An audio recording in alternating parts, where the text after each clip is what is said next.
అర్థమైతే జీన్స్ అనేది అది పుట్టుకకు సంబంధించింది.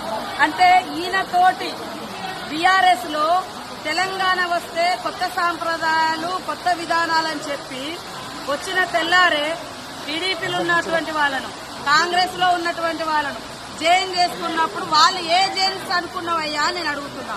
2018లో కూడా కాంగ్రెస్ పార్టీ నుంచి 13 మంది ఎమ్మెల్యేలను జైన్ చేసుకున్నావు.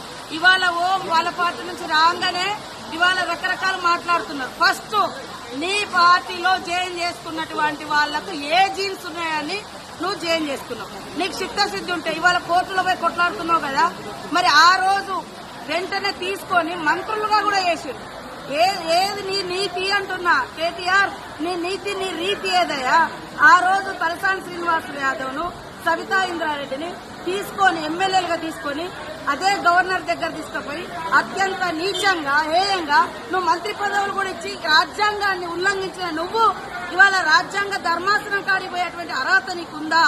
ఫస్ట్ ఇప్పటికైనా నేను సవాల్ చేస్తున్నా.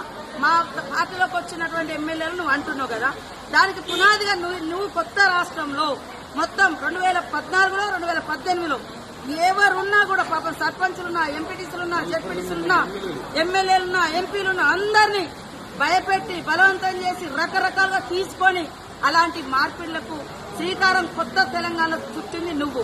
నీకు రాజ్యాంగం మీద గౌరవం ఉంది. ఇంట్లో పోయినంటే మరి నీ పార్టీలో ఉన్న ఒక్కరిని కూడా ఎందుకు నువ్వు రాజీనామా చేసి మళ్ళీ ఎలక్షన్కు రాలే? ఇవాళ డిమాండ్ చేస్తా ఉన్నావు. అదే కాకుండా ఇప్పటికీ మీరు సవాల్ చేస్తున్నావు. మీ పార్టీలో ఇతర పార్టీ నుంచి వచ్చిన వాళ్ళు ఇప్పుడు కూడా గెలుచున్నారు, వాళ్ళని కూడా రాజీనామా చేయించు.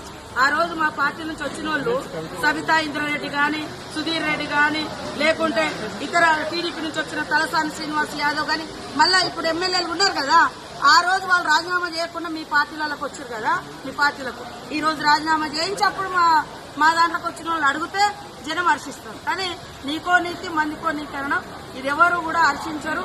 కాబట్టి ఆ యూట్యూబ్లు పెట్టుకొని చూపించుకున్నంత మాత్రాన ఎవరు ఏదో పేడి ఆర్టిస్టులతో మాట్లాడిస్తే అది కాదు. కాబట్టి ప్రజలకు తెలుసు నువ్వేం మాట్లాడి, నువ్వు 10 ఏళ్ళు అధికారంలో నువ్వేం చేసినావు పబ్లిక్ తెలుసు.